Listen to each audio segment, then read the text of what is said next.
नमस्कार। आज हम एक ऐसे सवाल की पड़ताल करने वाले हैं जो शायद हम सबके मन में कभी ना कभी उठता है। ये जो सब कुछ है, इसका परम सत्य क्या है? ये कोई किताबी सवाल नहीं है, बल्कि एक ऐसी यात्रा है जो हमारे मैं और तू के अनुभव को पूरी तरीके से बदल सकती है। तो चलिए इस रहस्य को परत दर परत खोलते हैं। इस पूरी खोज की जो चाबी है वो गुरबाणी के इस एक शब्द में छिपी है। तू तू करता तू हुआ, मुझ में रहा ना हूं, जब आपा पर का मिट गया, जब देखूं तब तू। देखिए, ये सिर्फ कविता नहीं है, ये एक बहुत गहरे अनुभव की ओर इशारा कर रही हैं। ये पंक्तियां हमसे पूछ रही हैं, ये जो मेरे अंदर का मैं है और ये जो बाहर का तू है, क्या ये वाकई दो अलग अलग चीजें हैं या फिर एक ही हकीकत के दो पहलू?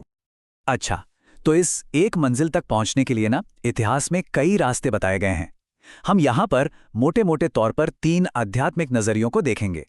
हर रास्ता अलग अलग तरह के इंसान के लिए है, पर कमाल की बात यह है कि वो सभी एक ही परम सत्य की ओर लेकर जाते हैं। पहला रास्ता है भक्ति का, प्रेम का, जहां भक्त अपने मैं को पूरी तरह से मिटाकर कहता है, मैं कुछ नहीं, सिर्फ तू ही तू है।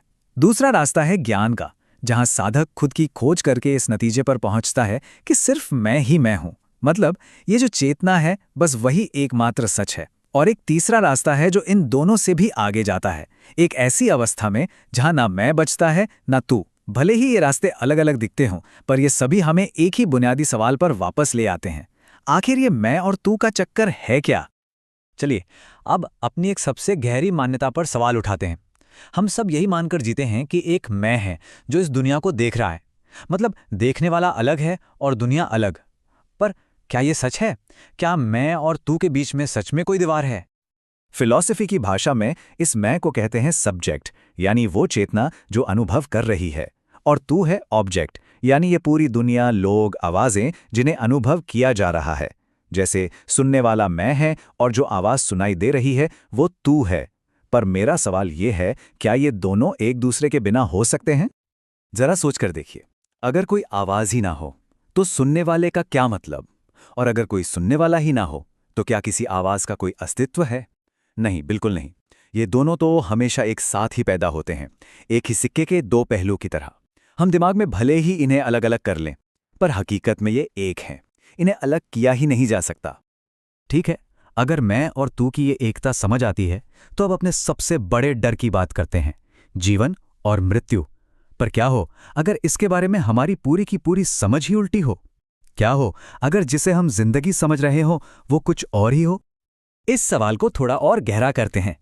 क्या हो अगर ये जो अलगाव का एहसास है, ये जो मैं और तू के बीच की दूरी है, यही असली मौत हो? और वो मिलन, वो एकता जिससे हम डरते हैं, कहीं वही तो असली जिंदगी नहीं? ये सवाल हमारी पूरी सोच को हिला सकता है। इस नए नजरिए से देखें तो हर तरह का अलगाव ही दुख है। मैं और तू के बीच की ये जो खाई है ना, यही असली पीड़ा है जिसे हम गलती से जिंदगी का नाम दे बैठे हैं। सच्ची जिंदगी तो उस एकता में है, उस प्रेम में है, जहां कोई दूसरा है ही नहीं, कोई फासला नहीं, जहां सिर्फ एक है। और इसी सच की गूंज हमें सदियों पहले संत कबीर के इस दोहे में मिलती है, जा मरने से जग डरे मेरे मनन आनंद, कब मरूं कब पाऊं पूर्ण परमानंद।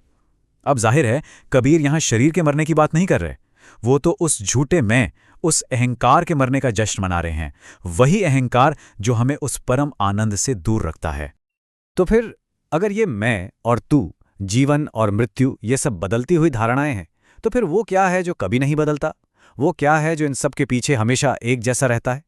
इसका जवाब है चेतना, वो परम सत्य जिसमें ये पूरा खेल चल रहा है। चेतना कोई चीज या कोई वस्तु नहीं है, ये वो खाली आकाश है जिसमें सब कुछ दिखाई देता है।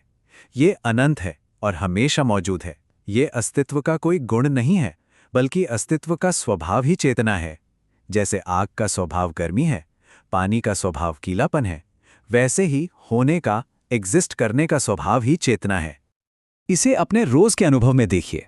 जब हम जागे हुए होते हैं तो चेतना होती है और उसके साथ ये दुनिया होती है। जब हम सपना देख रहे होते हैं तो चेतना होती है और उसके साथ सपने की दुनिया होती है। और गहरी नींद में, जब कोई दुनिया नहीं, कोई सपना नहीं, कोई मैं भी नहीं, तब भी चेतना तो होती ही है, वो उस कुछ न होने को भी जान रही होती है। और यही सबसे जरूरी बात है, हम अक्सर गहरी नींद को बेहोशी समझ लेते हैं, पर वो बेहोशी नहीं है, वो तो शुद्ध चेतना की अवस्था है, बस उस वक्त अनुभव करने के लिए सामने कोई ऑब्जेक्ट नहीं होता। याद रखिए, किसी अनुभव का न होना चेतना का न होना नहीं है। चेतना तो उस स्क्रीन की तरह है जो हमेशा है, चाहे उस पर कोई फिल्म चल रही हो या नहीं। तो इस पूरी बातचीत का निचोड़ क्या है? मैं और तू, जीवन और मृत्यु और चेतना के इस रहस्य को जानने के बाद हम आखिरी समझ पर पहुंचते हैं कि असल में मुक्ति यानी फ्रीडम का असली मतलब क्या है। असली मंजिल इस मैं को सुधारना या इसे आजाद करना नहीं है। असली मुक्ति तो इस मैं के ख्याल से ही आजाद हो जाना है। ये समझ जाना कि जिस छोटी सी पहचान को हम मैं कहते हैं, ये शरीर, ये नाम, ये विचार, वो हम हैं ही नहीं। इस आखिरी बात को इस मिसाल से महसूस कीजिए। आप खुद को क्या मानते हैं? ये शरीर मन रूपी एक कमरा, या फिर वो अनंत आकाश जिसमें ये कमरा मौजूद है? कमरा छोटा है, उसकी दीवारें हैं, वो एक दिन नष्ट हो जाएगा। लेकिन आकाश, वो तो अनंत है, उसकी कोई सीमा नहीं, वो हमेशा रहता है। अनगिनत कमरे इस आकाश में बनते हैं और मिट जाते हैं, पर आकाश पर कोई फर्क नहीं पड़ता। तो ये एक सवाल अपने साथ लेके जाइए। अगर आप वो सीमित कमरा नहीं, बल्कि वो अनंत, शाश्वत आकाश हैं जिसमें अनगिनत दुनियाएं बन रही हैं और मिट रही हैं, तो फिर सच में डरने के लिए क्या है?